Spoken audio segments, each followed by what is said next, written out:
Hello you guys, what is up? Welcome back to the channel. Welcome to another sit down video. This is going to be my 4th trimester recap video and Q&A, postpartum pregnancy Q&A. I posted on my stories and asked you guys to just ask me a bunch of questions about pregnancy, postpartum life, things with a newborn, first time mom things, whatever. And you guys literally asked so many questions. I'm gonna try and get through as many as I can, but yeah, welcome back to another video. If you are just coming across my channel, hello, my name is Wessli-Ann. I just had my sweet baby boy Luke 6 weeks ago, which time has flown by and I can't believe he's already 6 weeks old. So yeah, we are still definitely in newborn phase, but only 2 more weeks till he's not even considered a newborn anymore, which is crazy to me. Just kind of recap what I've been going through over the past couple of weeks. Obviously baby boy is napping right now. I was trying to get him to a nap in his bassinet and he was not having it. So contact nap it is while we film this video. I'm also literally chugging coffee because it's a Monday and it's essential, and he did not sleep that good last night. So yes, like I said, I am 6 weeks postpartum now. And my pregnancy was wonderful. If you want to go back and watch like my pregnancy experience, I vlogged all throughout my pregnancy. I posted a bunch of like first trimester, second trimester, third trimester recaps, so you can watch those and kind of see how my pregnancy went. If you're pregnant right now or anything, kind of wanting to, when I was pregnant, I wanted to see what everyone else's experience was and like look at their stories and like what they were experiencing in different trimesters and things. So if you're curious, you can go watch those videos. But postpartum life has been wonderful, honestly. It has been honestly better than I expected it to be, which I'm very relieved by. I thankfully have I think I had like a little bit of baby blues in the beginning, but that was mostly because he was jaundiced, which I know is really common. But it was really stressful for me, and we like immediately had to go to the pediatrician like 3 or 4 times, like for them to continue to check his levels. We had to get like a light for him to do at home, and it was just like really stressful out of the gate because you kind of just have this expectation you're gonna go home with your baby and just be home for a week straight before you even have to go to the pediatrician. And that was just not the case for us. We were like right out of the gate, like something was wrong with my baby, which again, I know jaundice is common, but it's also just still like you don't want anything to be wrong with your child. So it was a little stressful for me in the beginning, and I definitely had like the hormone crash and everything, and just all of that was really overwhelming, and I kind of like was crying basically every single day for like the first week. But after I got through that, it's been basically just like the most joyful, amazing experience. I stare at him every single day. I cannot believe that we created him and that he's here in my arms now. And even though like he has trouble sleeping sometimes and he gets a little fussy and all those things, like all the normal newborn things, he's just the most precious thing to me, and I just love him so much. It's like the most overwhelming love you like cannot describe until you experience yourself. So yeah, I feel like I've just been doing really good postpartum though, and I'm really thankful for that. Definitely the biggest struggle for me, I think, has been the lack of sleep. So yeah, in the nighttime he definitely is still waking up like every 2 to 3 hours, which has been a struggle. But nothing we can't get through. Okay, sorry, I had to settle him back down. He was waking up a little bit, and funny enough, Taylor Swift is what will calm him down. I kid you not. I think it's because, I mean, this is just my theory, but I think it's because I like listened to Taylor Swift a ton when I was pregnant with him. Maybe that could be it. I've seen a lot of like things with babies get settled down by like songs that you maybe played a lot whenever you were pregnant. So yeah, I don't know what it is. I don't know if it's the tone of her voice or whatever. I normally just play the Folklore album because it's like the slowest, or one of the slowest of her albums. So I think it's just like really calming for him. I don't know, but I'm glad that I figured out that trick because yeah, it's like a godsend when I need him to calm down. Anyway, so I'm just gonna go through these questions because it's mostly gonna cover everything I want to talk to you guys about anyway as far as postpartum, and then I can go ahead and get all of you guys' questions answered as far as kind of what I have been experiencing and what postpartum life has been like. I have not even looked at these questions yet, so we're just gonna go through these. So first question is what you wish you knew about delivery or being a first-time mom. I don't know. I think I feel like everyone kind of tells you it's going to be really difficult, but I don't think anyone really prepares you, and I don't know that they can prepare you for like just how amazing and wonderful like I don't know, it's just like, yeah, it's hard, but it's so beautiful at the same time, and it's so worth it. Like, I literally want another one right now because I just love being a mom. Like, I just think no one prepares you for how much love you're gonna experience. And I know people talk about like, you're gonna love your kid and like all this stuff, but like, I think people try and prepare you for the hard parts, but they don't emphasize enough like just how much love and joy you're gonna experience through this. And like, I know that's not everybody's experience necessarily, but I feel like it's just so, I don't know, it's like a feeling you can't describe until you have your own baby. And like, I don't know, I just don't think that I was prepared for how much I was going to like be brought so much joy through him, and like so much love, and like what that was gonna feel like. What do you feel like the hardest part of postpartum has been? Like I said earlier, I think definitely the sleepless nights, which I didn't think that that was gonna be the hardest part. I thought the hardest part honestly was gonna be like just the whole 180 that my life has done, and not being able to prioritize. Like, I know it probably sounds selfish, but like before you have a baby, like you're so used to just only worrying about yourself. And so I think I thought that was gonna be the hardest part, like learning to be selfless and like having to sacrifice things I want to do, places I want to go, whatever. But honestly, that has not like been as hard for me as I thought it would be. Really, I think the sleepless nights, and just, I don't know, I think I get frustrated a little bit at night when I can't sleep, because I know I need my sleep to be the best mom for him and be like functioning at my like top capacity. And so when I'm not getting sleep, and then I'm expected to like, you know, function 100% the next day, it's really hard. So I think that has been the hardest part, honestly, for me postpartum. Unexpected things about life with a newborn. I hope you're doing well. Unexpected things. Honestly, this one is a good one.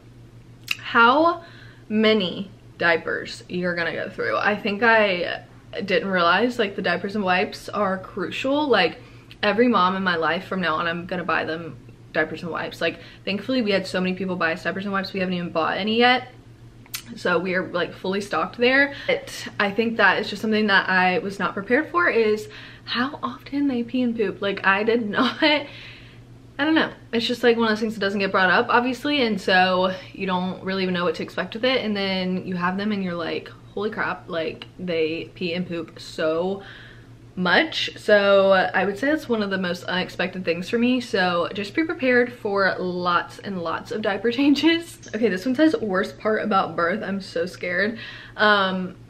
Worst part, I don't honestly, I will say this, I think a lot of people I've realized this, like on the other side of it all, everyone like makes birth sound like, or just pregnancy and everything about it in general, they make it sound like it's like the worst thing possible. And like, maybe I'm just like, I have a higher pain tolerance, or I'm not phased by things as much as other people are, but like, I just remember during pregnancy people would talk about things that were so awful, like the glucose test and like having to drink the drink, and people would say, oh, it's like the worst thing in the entire world, like I could barely get it down, like it was so awful, so terrible, blah blah blah. Yeah, it sucked. It was like a sugary drink that you know, you don't really want to have to chug. Of course, if I could have chosen not to do it, I would not have done it, but like, it's kind of a necessity and it's important to do. So I did it, and like I said, yeah, it sucked, but I wasn't like, oh my god, this is like the worst thing ever. And I think everybody makes everything that way. Like the epidural, everyone was always like, oh my gosh, like the epidural was by far the absolute worst part, like I barely made it through the epidural, blah blah blah. And again, I'm not trying to invalidate anybody's feelings here, and like everyone has their own perception on things, but I'm just speaking from myself. And I was just like, everything I went through that I thought was gonna be so bad, I was like, oh, that really was not that bad. Same thing with like contractions and stuff. Like, everyone was talking about how contractions were so bad. Yes, they were very painful, but I would do it again in a heartbeat. Like, it was not that bad. So I would just say, like, keep everything in perspective, and how you know that you handle pain, and how, like, I don't know, don't like take everybody's opinions on how bad something is with a grain of salt, because until you experience it yourself, you're not really gonna know how like awful it is. And honestly, maybe it is awful for you, but for me, I just really don't think that there was a single part of labor or anything where I was like, oh my gosh, like this was the absolute worst part. I would say the scariest part, and I think this is a question on here too, but the scariest part for me was when I did get the epidural, my blood pressure dropped to 80/50, which is obviously very low, and they say that happens sometimes. So, and I honestly was not worried about me. I felt like I trusted my nurses very much to like get my blood pressure back up, but because my blood pressure dropped, it dropped his heart rate, and so I was really worried about them getting his heart rate back up to normal, but thankfully they did and everything was fine. But I would say that was probably like the most scary part of my labor and delivery experience. And maybe honestly, I guess like the worst part honestly is the pressure. Maybe, I don't know, like when you're about to deliver, like, and you're pushing and all that, like there is so much pressure that I don't think I was prepared for. I didn't realize, like, it was so much pressure that I thought it was almost painful, and I was literally like, I asked the nurse, I was like, is my epidural working, because I think I'm in pain.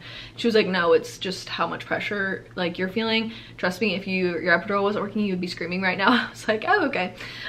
So maybe that part was like the worst part for me, but I don't know, I don't think any of it was like absolutely unbearable and terrible. Like if I knew my next birth was gonna go exactly like that, I would give birth tomorrow. Like it was such a good experience in my opinion.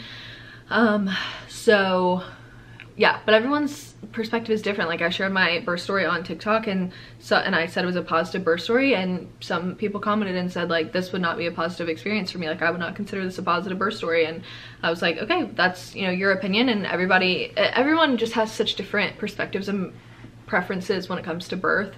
And so I just think you really just have to experience it for yourself and just go into it with as much of a positive mindset as you can. And, you know, of course, listen to other people's experiences, but don't expect that to be exactly your experience.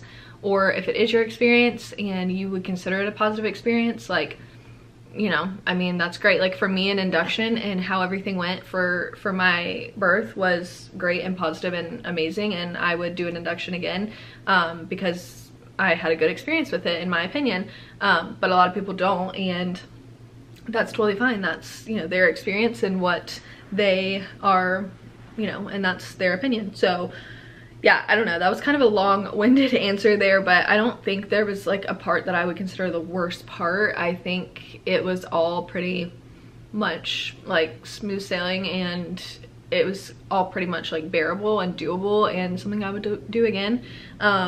So yeah, I don't know, that's a hard question to answer, I guess. Okay, I got several questions about if I tore or not, and I did tear. I had a second-degree tear. I pushed for over an hour. If you don't know, he was a big baby, and he was predicted to be even bigger. He was predicted to be a 10-pound baby, which was really scary. They were trying to push a C-section on me, and I was like, no, like I want to go for this. This is my first labor. I don't know, you know, I wanted to see what my body could do.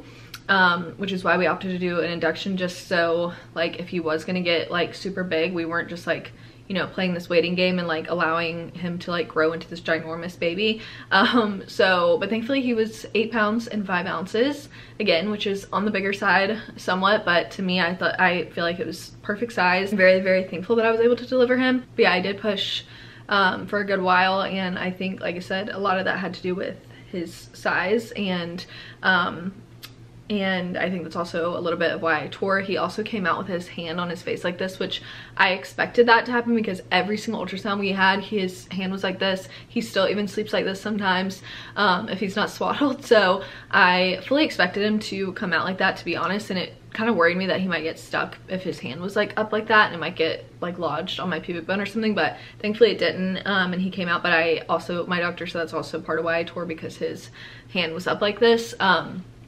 So yeah, but yeah, I did tear, and I would say it probably took me about 2 weeks to not feel super sore anymore and not feel like super uncomfortable and whatever. The first few days were definitely tough, but Zach was an angel, and he has been an angel for me postpartum. I definitely don't think that my postpartum experience would be as great if I didn't have as supportive of a husband as I do. He was always making sure that I was eating and drinking, and literally in those first few days, like he would just let me rest and like bring him to me to feed, and then take him out and like care for him and let him nap and all of that, and that was just so helpful. So I would say a big part of my healing and allowing myself to heal was the fact that I do have such a supportive husband, and I don't take that lightly or for granted. Like, I think all the time about single moms, and I literally, you are a superhero if you are a single mom. I do not know how in the world you do it. Like, I was saying that over and over again in those first few weeks. So I have mad respect for single moms now that I've gone through this, because it is so hard even having a like very reliable and amazing partner. I don't know, it's just those first few weeks are definitely tough adjusting, and so the fact that Zach was with me through all of it and like, you know, just helped care for me was a big like made it such a big difference, I think, for me. Postpartum must-haves for hospital, currently 12 weeks pregnant. Love your channel. I would say I definitely suggest getting all the Freedom Mom postpartum things. I used the peri bottle. I brought that to the hospital. I used the ice packs. I thought that their ice pack pads were colder and stayed colder longer than the ones at the hospital. Also, the Freedom Mom underwear, that was crucial because the ones at the hospital suck, and like, it's true what everybody says, they really do suck. So definitely bring your own of those. And yeah, everything else though the hospital provides, like mine provided like the Tux pads and the Dermaplast spray and pads and all of that. So I definitely wouldn't pack any of that stuff, but definitely bring your own peri bottle. The Freedom Mom one is great, and the Freedom Mom boxer shorts for sure, and the ice packs. I would definitely bring your own ice packs, but that's just my opinion personally. What is something you thought you would use but you don't? I assume this is talking about baby stuff or just maybe pregnancy, like maybe just postpartum stuff in general, but I'm actually literally looking at it right now. It is my Boppy pillow, and it's just like a pillow that you put around you, and it's supposed to help with breastfeeding, so you can like rest the baby on it and not hold them. I thought I was gonna use that thing all the time, and I do not use it literally at all, and I don't know, I'm like, maybe I need to use it more, and I keep telling myself I'm gonna use it more, but it's just like when he's ready to eat, like I'm not worried about like, oh, where's my pillow, let me go get that. Like, he's ready to eat, like let me go ahead and feed him, and so it's just easier for me to just hold him and feed him. I don't know. So yeah, I definitely don't use that as much as I thought I would, but a lot of people do use it and they love it, and so yeah, but definitely something that I do not use as much as I thought that I was going to. A lot of people asked about my MS, like why I stopped posting so much about my MS. Someone else said, what about MS and pregnancy? I have MS too, and I really want a baby, but worrying about it. So I can definitely touch on my MS.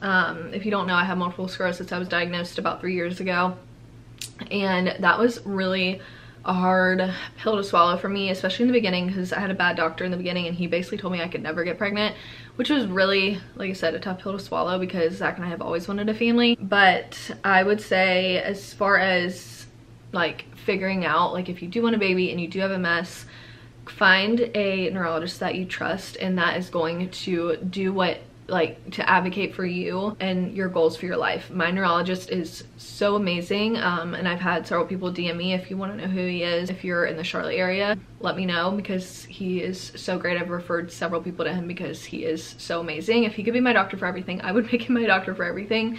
But he just knows what he's doing. He explains things so well, and he knows that I want a family. That was something we discussed in one of my first appointments, and so that gave us kind of an indicator of, okay, let's talk through what treatments are going to be best for you when it comes to getting pregnant and breastfeeding and all the things. So yeah, I have resumed my medication since I have given birth. I would say, as far as my MS during pregnancy, thankfully it has been like, I have not had really any symptoms, knock on wood, but I'm very thankful for that. And I honestly felt so great MS wise and just in general my whole pregnancy.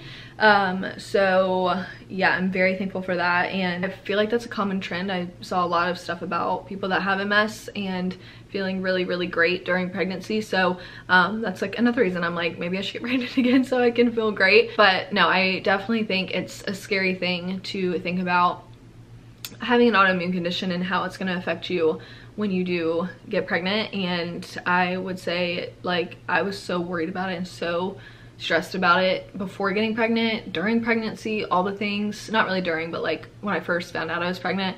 But my biggest advice would be just don't stress about it, because it is gonna be what it is. And then to just find a good neurologist that is going to help you and advocate for you and make sure that you can continue living the life and achieving the goals that you want to achieve. So if that means starting a family and having a baby, getting pregnant, all those things, make sure that you communicate that to them and that they can kind of guide you on the right course. Because yes, as important as it is to consider pregnancy and like the baby's health and all that, it's also really important to make sure that you are staying healthy, because even after you have the baby, like you have to stay healthy for them to be a good mom. And that was something that I had to come to terms with and make sure that I was doing what I could do to stay healthy and like make sure that I was in the best shape to, you know, be able to be a good, strong mom for him. How has your mental health been? I know it can be hard. Mental health has been pretty good. Like I said, I think the first like week or two was really tough adjusting for me, mostly because it was just that hormone crash that you experience, and I was just worried about him constantly, especially with having to go to the pediatrician a bunch and having to do his blood work and all that. Like it was just really overwhelming for me in the beginning. But now I feel like I am doing so great. Like I said, other than the lack of sleep, I really am just so thankful to say that I am doing really, really well and just really enjoying being a mom and this new life. How do you not stress about if your baby is getting enough when breastfeeding? That was definitely something I was worried about stressing over, and I was very intimidated in the beginning to start pumping, but I finally got up the courage to start, and I pump once, maybe twice a day. I pump like an additional pump at least once a day for sure. So we give him a bottle once at night. And then the only other times I'll pump during the day is if maybe like I was out doing something and my mom gave him a bottle while I was gone, I will pump in place of that feed like when I get home. So yeah, but basically that's kind of how I stopped stressing about like if he was getting enough by pumping, because then I could actually visually see how much milk I was producing. And making sure that it was enough for him. Also going to the pediatrician in the beginning, like I said, it was really stressful, but it was also really helpful because they were checking his weight, and he got up past his birth weight like within a week. So that definitely, like, she was like, okay, obviously breastfeeding is going great for you, like he's gaining weight, like great, you know. So I think going to the pediatrician, knowing they're gaining weight and all of that is really helpful information to know too, because then you know, okay, my body is producing. And I would just say just trust yourself, trust your body. Like your body, especially in the beginning, is going to, like your body and his body, or her body, whoever your baby is so in sync. Like they're so in sync together, and when they are breastfeeding, like their body is telling your body what they need as far as like nutrition, antibodies, like all of that. And so and like how much milk they need. Like if they are going through a growth spurt, they're gonna let you know, they're gonna feed a bunch. Like he was cluster feeding a ton in the first like 3 weeks. So just trust your body. And if you do run into issues, if you do pump and you realize, okay, I'm not pumping a lot of milk, definitely don't feel scared to reach out to a lactation consultant and like figure out what's going on, because I know breastfeeding can be so stressful. I would say that's also another thing I didn't expect. Yes, I know people talk about breastfeeding being stressful, and I was just like, how hard can it be? Like you're literally producing milk and they just like feed off of you, like it can't be that hard. It is very hard. It is very physically, emotionally, mentally draining, and I don't think I expected it to be as hard as it is. And I don't feel like breastfeeding in general has been hard for me. Like he latched very quickly in the hospital. He's been great feeding ever since. I don't know, there's just something about it that's just a lot, especially in the beginning, because they're feeding so much. It's like it can be really draining, and you literally feel like a cow. Like all they need you for is food.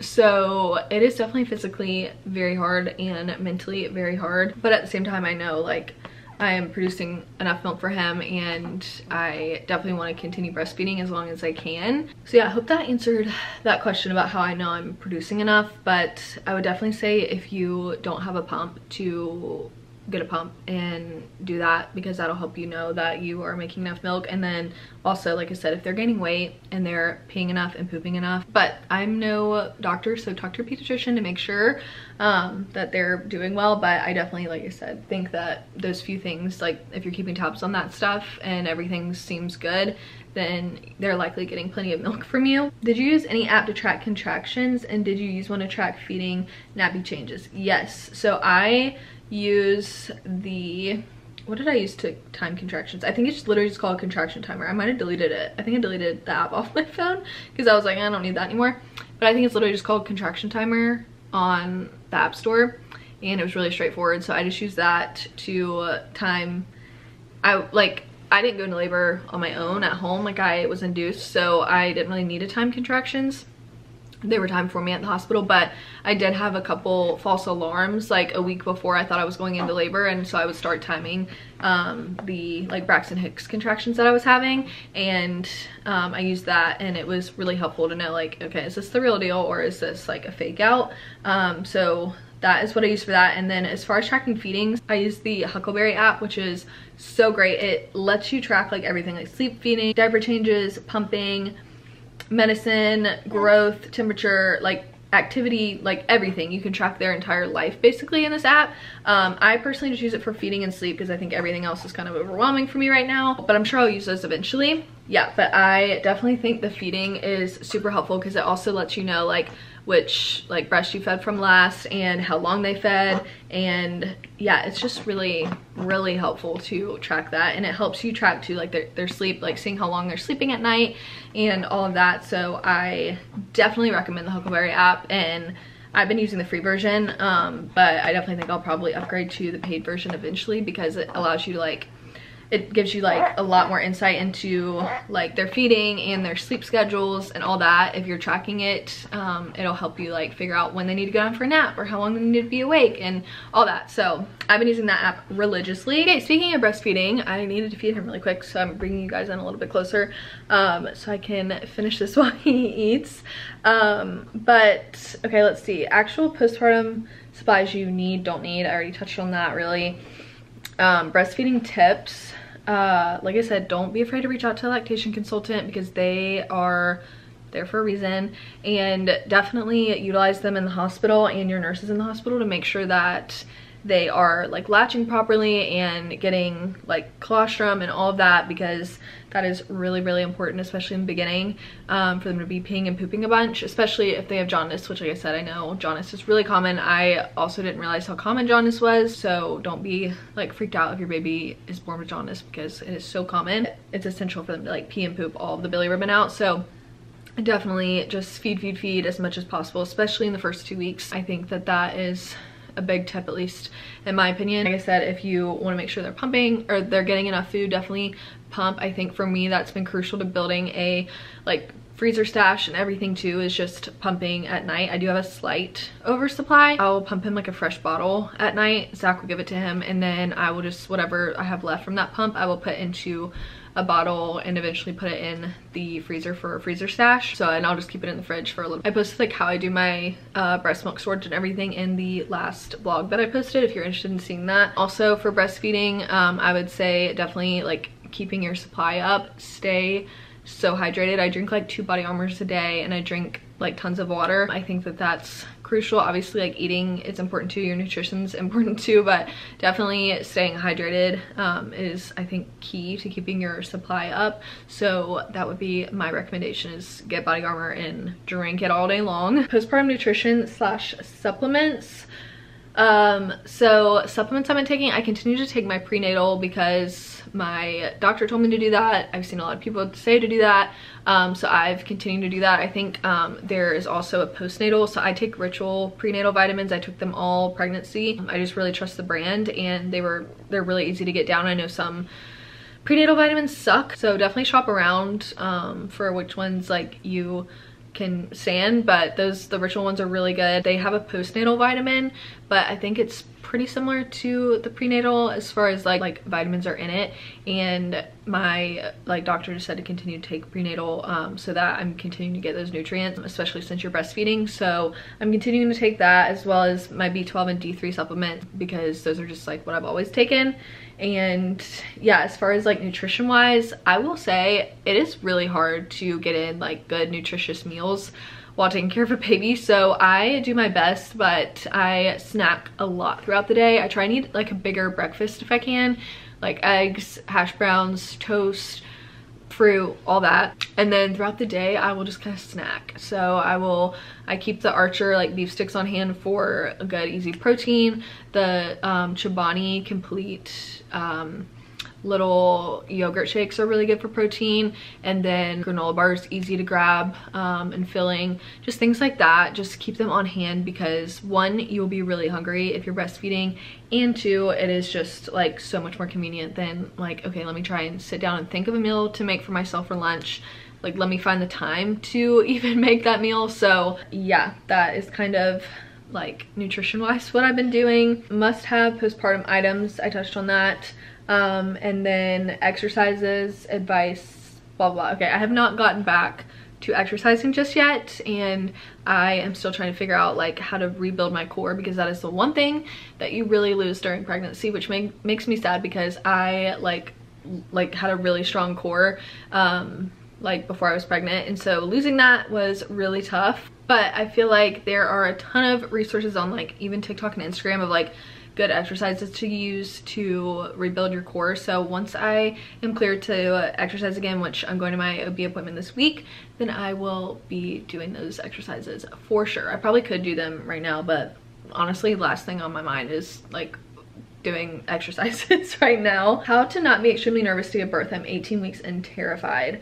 I would say the things that I held on to was, one, this baby has to come out one way or the other. It has to happen, and there's nothing I can do about it really to control the situation. And honestly, just releasing that control to, like, for me, like, was God and just praying through it.